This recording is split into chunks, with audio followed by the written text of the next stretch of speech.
Hi beautiful humans, it's Soraya Odeh. Welcome to my channel. The other night I laid in the comfort of my own bed looking up at the roof that 14-year-old me wished she'd have in front of her once again, and I immediately felt an overwhelming burst of joy knowing I am in a safe home. Other kids had bedtime stories. My story was, can we make it through the night without a cop tapping the window? You know how busy people say I practically live in my car? Yeah, I literally did. I want to take a moment to share a part of my story with you for no other reason but to maybe reach that one person who is where I was, feeling like all that life had to offer was struggle, surviving, and holding on to hope even though every day told me it was hopeless. I'm sharing a part of my story because I want that one person to hear loud and clear, it gets better. Whether it takes 1 year or 10, we will all get the life we dream about. Alright, let's get into it.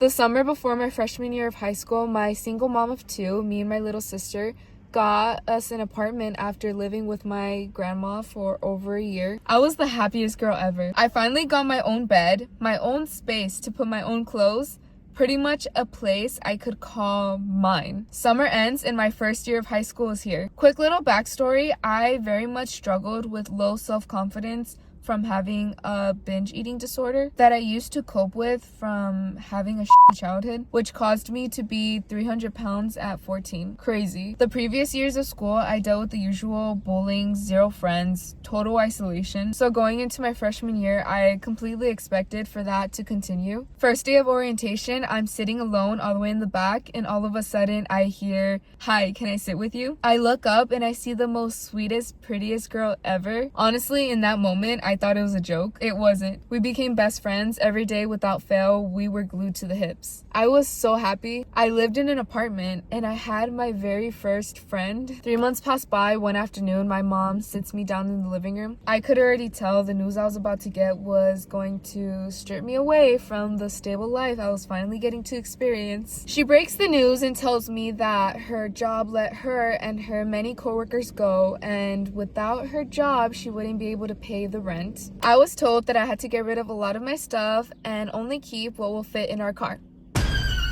Let me tell you, in that moment, my heart dropped. All I could think about in that moment was, what's the point?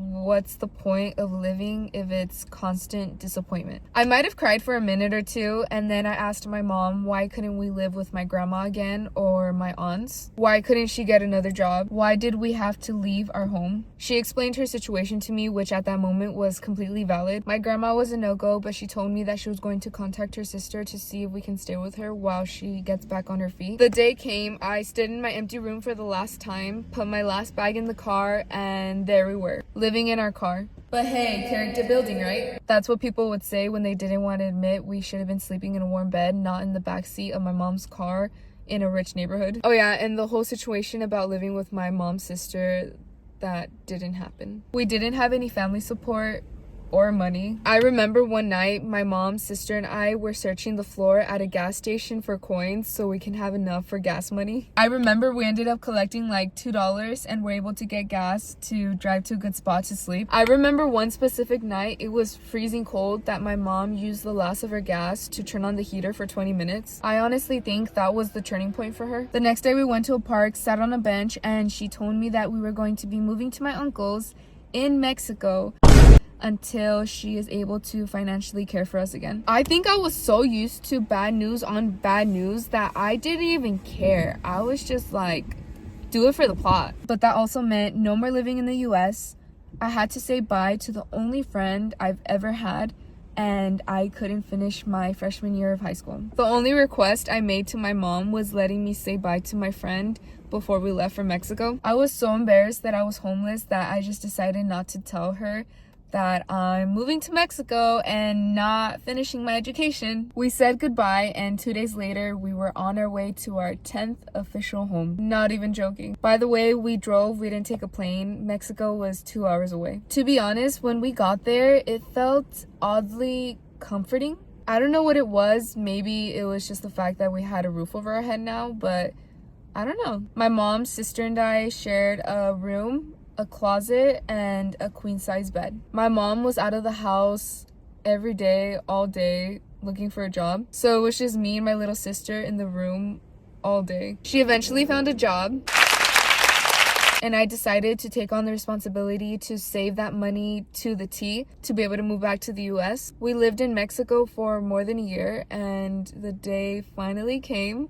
We were apartment hunting in the US. This is kind of funny, but I was the one scheduling the viewings and emailing the managers. Mind you, I was like 15, 16 at this time. It happened. We got accepted to an apartment with a pool. I still remember the time and place when they called us and told us the good news.